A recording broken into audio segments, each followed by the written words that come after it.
4-օրյա պատերազմից հետո եւ այն հետևությունները, որոնք այդպես էլ քաղաքական ուժերի մեծամասնությունը չարեցին, ստեղծել է մի տարօրինակ իրավիճակ եւ ես հիմա ուզում եմ մի քանի բան ասել հայ ժողովրդին։ Իհարկե գիտակցում եմ, որ որոշ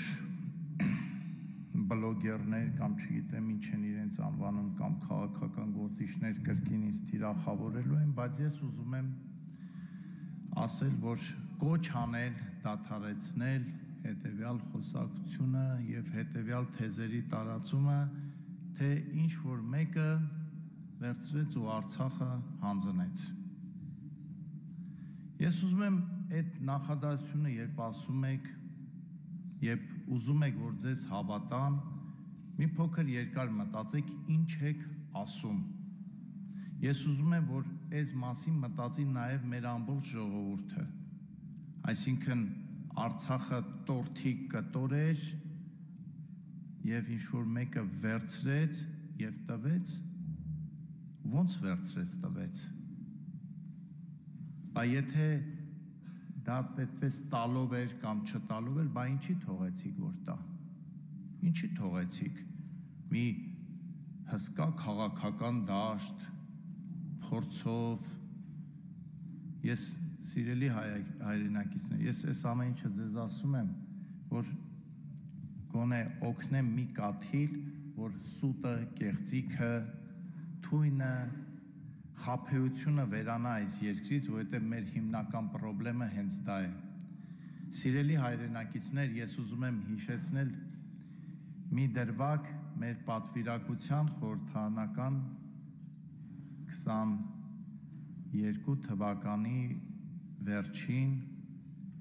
ջերմուկյան Վարդենիսյան դեպքերից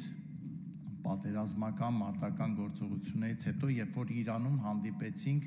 լուսահոգի իրենց Աբդուլլահյանի հետ, արտգործնախարարի, նա մի այսպիսի նախադասություն ասեց։ Ասեց, ես վերցրեցի հեռախոսը եւ զանգեցի Բաքու ու ասացի անմիջապես դադարեցրեք պատերազմը։ Ու հետո ավելացրեց նայելով մեր աչքերին, ասեց դուք հասկանում եք, որ Հայաստանը մի այլ հարց է, Արցախը մի այլ հարց, իհարկե նա ասեց Լեռնային Ղարաբաղ, ասեց Լեռնային Ղարաբաղը, ինչպես մենք, այնպես էլ ամբողջ միջազգային հանրությունը ճանաչել էր ու ճանաչում է Ադրբեջանի Հանրապետության մաս։ Մենք մեզ խաբելով ապրել ենք, մենք մեզ խաբելով հազարավոր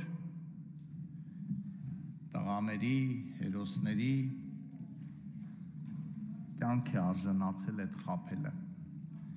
Ես ուզում եմ դուք այն որ ասում են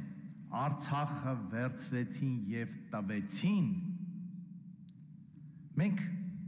որևէ մեկը չէր կարող Արցախը վերցնել եւ տալ, եթե այն մերը լիներ։ Մերն էր մեծ հայքի մի մասն էր, այնպես ինչպես Գանձակը, այնպես ինչպես Ղազախը, այնպես ինչպես Թովուզը, այնպես ինչպես Իգդիրը, այնպես ինչպես Մուշը, որոնք մի ժամանակ եղել են մեծ հայքի մի մասը։ Բայց այդ մենք գիտենք ու մեզ է դա հետաքրքիր եւ որևէ մեկին, այդ թվում Ռուսաստանին, Իրանին,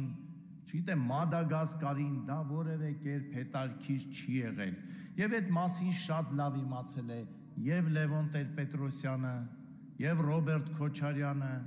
եւ Սերժ Սարգսյանը, եւ Նիկոլ Փաշինյանը։ Իմացել են, բայց գիտեք ինչ, մի ծանր հիվանդություն ունի մեր այազգը։ Ասում է, բա ամոթ չի ճիշտ ասել, ամոթ չի գանք տուն եւ մեր սիրելի կնոջը երեխաներին ասել, երեխաներ, սիրելի կին, այն ավտոտնակը մերը չի, որովհետև ոչ փաստաթղթով է մերը, ոչ էլ մենք կարանք դա պահենք, բայց ամոթ է ասի։ Եվ ընկնում է ինչպես ամեն մի հայ, այդպես էլ մեր ցանկացած ղեկավար։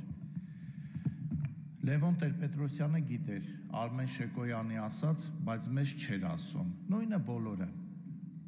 Մենք մի խնդիր ենք ունեցել, սիրելի հայրենակիցներ։ 94 թվականի զինադադարից հետո այնպես անել, որ արցախցիները մնան ու ապրեն, պահպանելով իրենց հայկական ինքնությունը։ Բայց հետո մենք սկսեցինք տարբեր պատճառներով տարբեր խաղեր խաղալ, համարեցինք, որ գիտեք, մի վտանգավոր արտահայտություններ կա, որ գցում են ժողովրդի մեջ ու գնում է այսպես չհասկանալով էլ ինչ ենք ասում։ Ասում է մեկը ասել է արյունով տրված հողը միայն այրամբ են տալիս։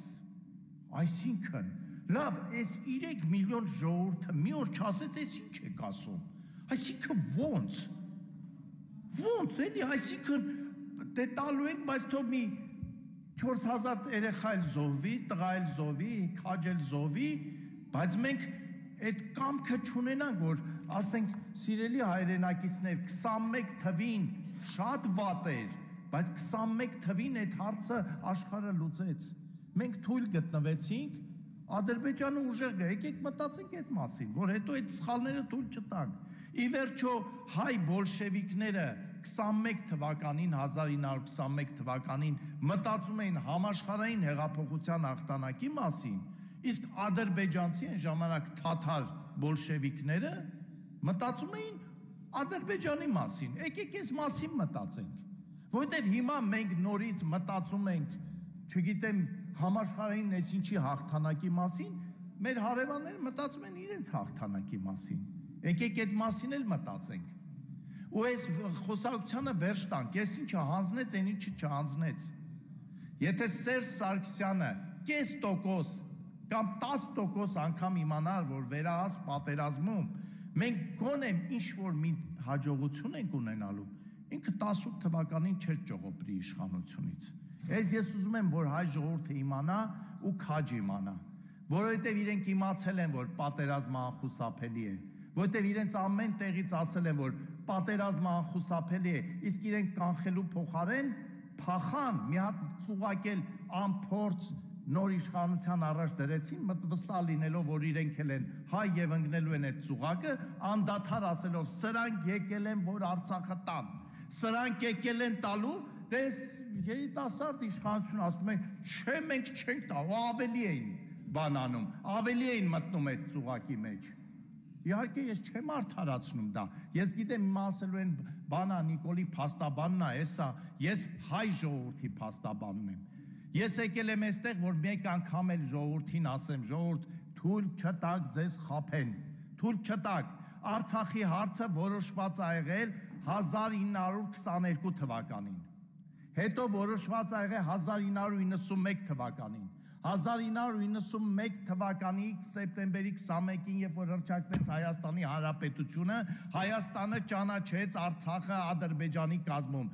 Ամբողջ բանակցային գործընթացը եղել է մի հարցի շուրջ։ Ոնց հանենք աշխարհին խաբենք, որի փր մենք բանակցում ենք Արցախի ինքնորոշման կարգավիճակի այս կամ այն աշճանի վրա, բայց ձգենք էլի, միջև տենանք ով ինչ է ասում։ Էս է եղել իրականությունը, սիրելի հայ ժողովուրդ, եւ ով կգա այստեղից կասի, որ դա այդպես չի եղել, ինքը առաջինը իր խղճի առաջ պատասխանատվական կարող է իրոք թյուրիմացության մեջ, որովհետև իրոք կան падգամավորներ, իրոք որ հավատում են, որ մենք Հայաստանը կարար դեմ դուրս գա Ռուսաստանին, Իրանին, չգիտեմ, Թուրքիային, Ադրբեջանին, Ամերիկային միասին վերցրած։ Էս ենք մենք եղել։ Ու ցավոք սրտի շարունակում ենք էս մնալ։ Երբ որ անկեղծ խոսակցության փոխարեն